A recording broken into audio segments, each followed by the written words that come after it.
basura, mga sira-sirang tulay, maitim na tubig, dagdag pa rito ang mabahong amoy nito. Mga alagang hayop, pampublikong palikuran, kabilang rito ang sirang pintuan at sirang bubong.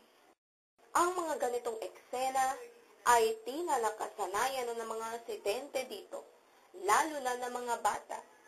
Di nila alintana ang dumi at mga sakit na maaring makuha nila sa ganitong lugar.